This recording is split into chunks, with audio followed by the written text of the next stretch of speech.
guhagarara mu cyuho bitandukanye cyane n'iriya ideoloji politike ya ndi umunyarwanda itegeka abahutu bose gusaba imbabazi.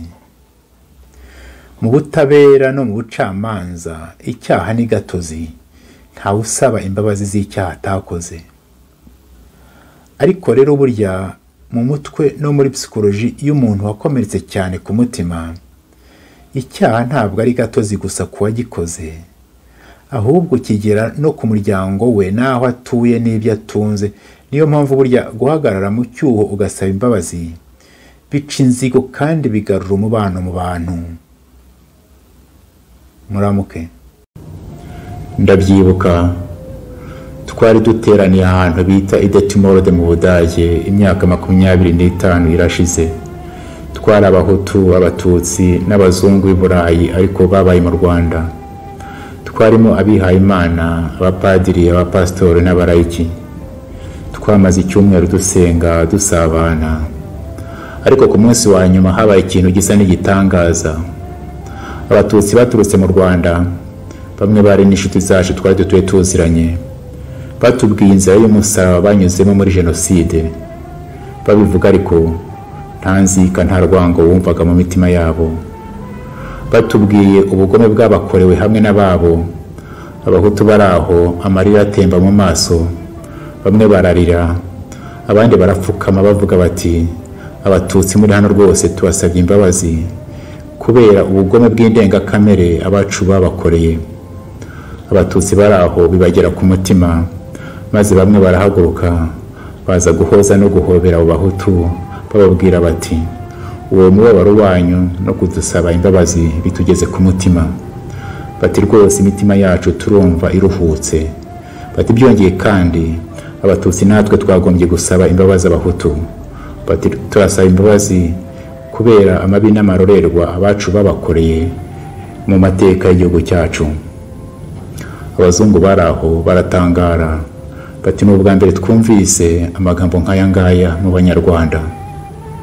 Bati nyamara natwe turasaba imbabazi kubera ko amahano aba mu Rwanda ku ruhande rumwe turi nyirabayazana.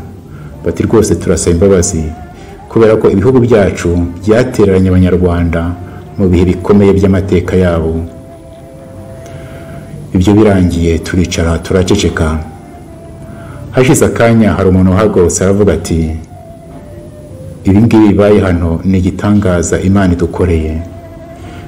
Ati rwose twagombye kubishyira mu nyandiko tugashishikariza abanyarwanda bene wacu kunamira akababaro ka buri wese, guhagarara mu cyuho no gusaba imbabazi. Iyo nyandiko twayise Confession de Detimorde. Detimorde naho ngaho twari duteraniye.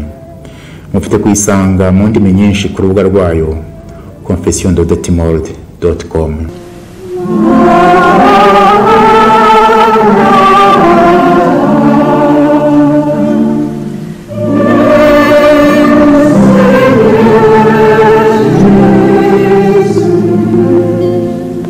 Mu bantu basinye iriya Confession y'Idetimorde, bamwe baratabarutse. Murambasabira ngo Imana ibahe iruhuko mu bayo. Igisohoka mu mpera z'umwaka w'1996 yakiriwe ku buryo butandukanye mu bahutu, mu batutsi no mu banyamahanga. Ubwo bamwe bayishimaga bati niyo nzira nyakuri u Rwanda rwagombye kunyura, abandi barayirwanyaga harimo abapadiri n'abasenyeri bamwe. Hari n'abambwiye ngo kuri Radio Rwanda icyo gihe batangaje Confession y'abahutu, iy'abatutsi barayihorera. Rwose ndemera ko iriya Confession y'Idetimorde ifite kubera abanyarwanda inganzo y'ubwiyunge, bakava mu kangaratete ko guhora bitana ba mwana imbere y'amahano yabaye mu Rwanda. Wigira ubwoba bwo gutega amatwi akababaro kundi maze ureke kakugere ku mutima. Nawe kandi wigira ubwoba bwo kuvuga akababaro kawe nta rwango nta nzika. Wigira ubwoba bwo gusaba imbabazi abo wakomerekeje.